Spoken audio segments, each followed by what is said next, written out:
yang akhirnya membuat benteng pelikal berbentuk pentagon. Alasan pembangunan benteng ini tentu saja untuk membendung aksi perlawanan masyarakat. Korang semua jangan lupa subscribe Engku Production di YouTube. Okey? Jangan bikin panas. Lek waktu sudah.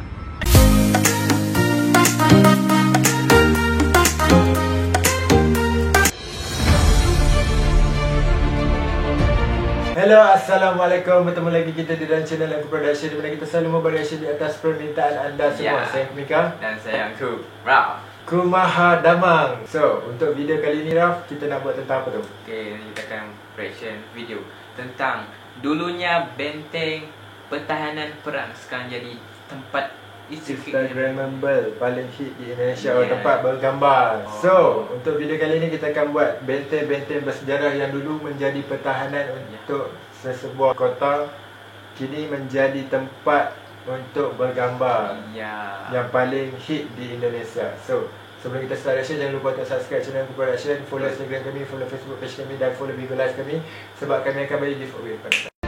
Assalamualaikum guys. Okey, kepada anda semua, jangan lupa untuk subscribe channel kami sebab kami nak bagi giveaway kepada anda. Untuk 50,000 subscribe, kami akan umumkan pemenang untuk dapat apa? Kita akan bagi Samsung Galaxy A51 dan kita akan bagi baju daripada Engku Production. Okey, kita akan bagi baju macam mana kami pakai sekarang ni.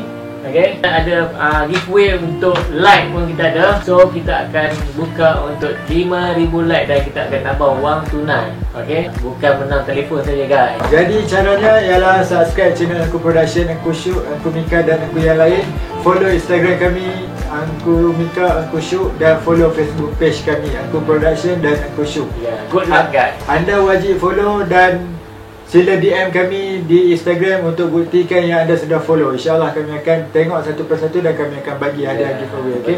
Okay. Alright, so bye bye. Alright guys, itu yang kita akan bagi kepada anda jika cukup 50,000 subscribe guys. So tolong bantu kami subscribe channel YouTube kami. Okay? So kita akan start dulu, nanti kita bahas lebih lanjut. Okay, let's go. Hey ho pop gengs. Pop gengs.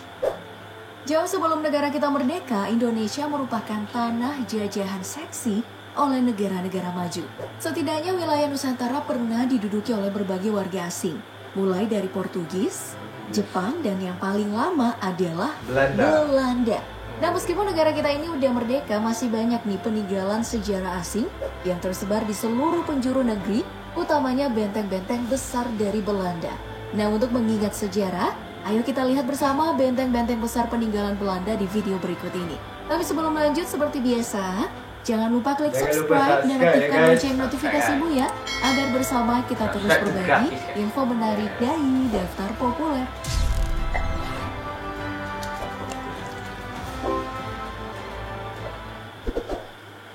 Yang pertama datang dari Benteng Belgica di Maluku.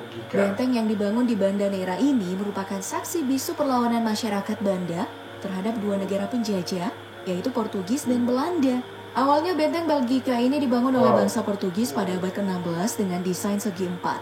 Namun kemudian dibangun dan dirancang kembali pada 4 September 1611 atas perintah Jenderal VOC bernama Peter Both, yang akhirnya membuat benteng pelikal berbentuk pentagon. Alasan pembangunan benteng ini tentu saja untuk membendung aksi perlawanan masyarakat lokal yang menentang monopoli perdagangan buah pala di tanah Maluku oleh VOC. Nah, hingga sekarang benteng bersejarah di tanah Maluku ini masih berdiri kokoh, tapi sayangnya tampak tak terawat. Tu dengan pemandangan pulau dan laut dah. Selanjutnya ada benteng Belanda di Pulau Sulawesi, Fort Rotterdam.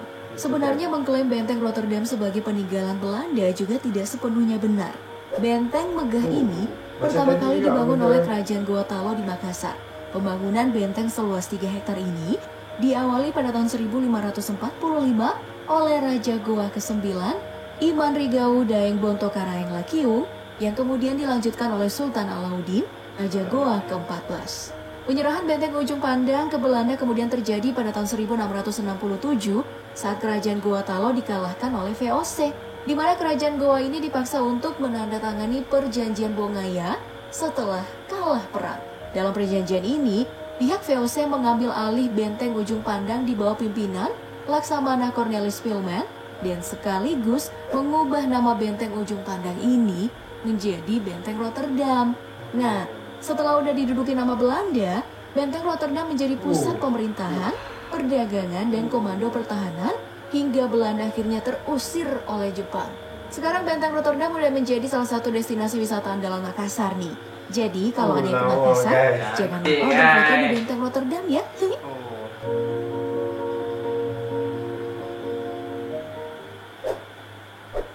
Benteng besar Belanda berikutnya itu Benteng Van de Bos, atau yang lebih dikenal dengan nama Benteng Pendem.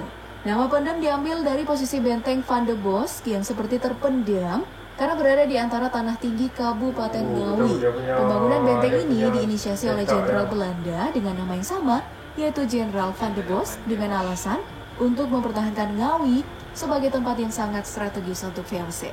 Karena pada abad ke-19, Ngawi merupakan salah satu jalur perdagangan dan pelayaran teramai di Jawa Timur. Makanya nih, Benteng Van de Bos ini dijadikan markas tentara, gudang amunisi sekaligus penjara untuk menjadi benteng utama menghalau perlawanan pribumi, terutama pada perang di Ponegoro. Nah, untuk sekarang, Benteng Van de Bos ini dikenal dengan wisata lokal bernuansa Eropa khas Ngawi dan juga menjadi tempat ziarah makam Kiai Haji Muhammad Nur Salim yang merupakan pengikut setia dari Pangeran di Ponegoro. Ada makam doa, guys. Baik, dari Ngawi kita pindah ke Kabupaten Semarang di Benteng Pendem Ambarawa. Di masa lalu pembangunan benteng besar ini dimulai pada tahun 1840-an atas perintah Jenderal Van de Bos yang menginginkan didirikannya berbagai benteng pertahanan Belanda di Pulau Jawa. Nah, Benteng Pendem Ambarawa ini menjadi benteng yang paling berbeda daripada benteng lain yang dibangun Belanda di tanah Jawa. Dari arsitekturnya, benteng yang selesai pada tahun 1850 ini memiliki 2 lantai yang banyak pintu, mirip dengan Lawang Sewu. Hal ini disebabkan karena selain menjadi benteng pertahanan, Pendem Ambarawa juga menjadi pusat logistik sekaligus barak tentara oleh pihak Belanda. Makanya nih, nuansa seram dari benteng ini jelas terasa karena disinyalir menjadi tempat penyiksaan tahanan di masa lalu. Bahkan sekarang ya, tempat yang hanya bisa diakses pada bagian utara dan menjadi penjara sekarang ini masih tampak serem dengan semak belukar meninggi dan juga bangunan yang gak terawat.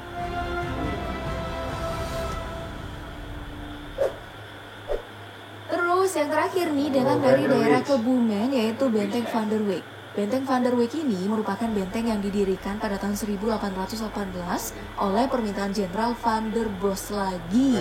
Jenderal yang satu ini emang punya niat besar ya untuk menguasai Jawa saat menjadi pejabat tinggi VOC. Awalnya bangunan ini bernama Fort Cocheus yang digunakan Belanda sebagai pusat perdagangan. Namun lambat laun saat warga Yogyakarta ikut menentang Belanda, benteng ini pun dialih fungsikan menjadi benteng pertahanan. Nah, setelah Belanda merasa menguasai tanah Kebumen, benteng ini pun dialih fungsikan lagi menjadi sekolah militer untuk anak-anak Belanda dan berubah nama menjadi Van der Wijk. Nama Van der Wijk sendiri ini berasal dari nama jenderal perang Belanda yang berpengaruh dalam kemiliteran Belanda.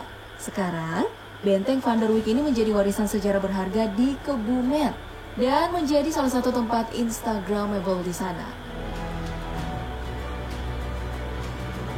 Nah, setelah menelusuri benteng-benteng besar peninggalan Belanda tadi, benteng mana yang pernah kamu kunjungi dari semua benteng yang udah kita bahas? Sebutkan jawaban kamu di kolom komentar. Terus, jangan lupa like, share, dan subscribe video ini. Sampai jumpa di video selanjutnya, guys. Thank you for watching and bye. Alright guys, itu dia Guys. So, Kuraf, ada apa nak cakap? So, banyak tempat-tempat yang dulu-dulu ya, yang sekarang sangat berbeza ya. Dulu tempat perang, sekarang jadi tempat orang gambar guys ya, untuk datang untuk melancong ya. Jadi berpusing-pusing punya karangan. Ya. So, lagi? So it's Alright guys, apa yang daripada pendapat aku ialah benteng-benteng ni merupakan peninggalan sejarah yang perlu ada untuk anak-anak generasi kita untuk tengok. Bukan untuk maksud dia macam wow itu benteng yang dibina oleh Belanda, wow sangat megah dan bukan. Sebenarnya benteng itu perlu ada, bagi pendapat aku je lah, untuk memberi kesedaran kepada anak-anak muda kita untuk mengetahui apa yang pernah terjadi suatu ketika dahulu, di mana para leluhur kita mempertahankan negara dan berperang dengan mereka. Memang mereka berjaya mendirikan benteng di tanah negara kita, maksudku di Indonesia. Tapi nak boleh bina benteng tu pun bukannya senang, ada pertumpahan darah yang berlaku.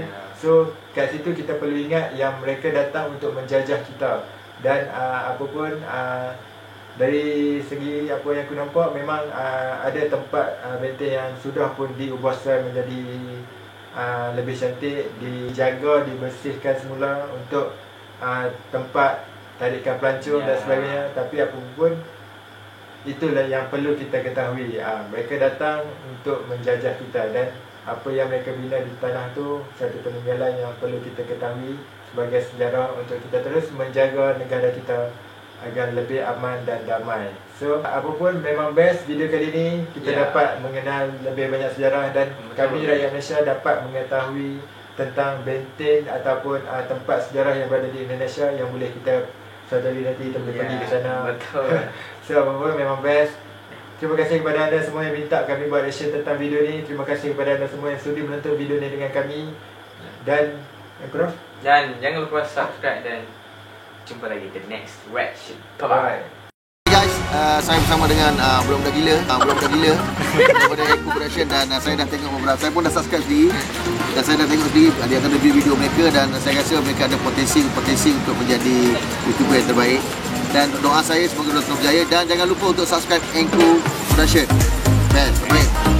Support Dr. Product.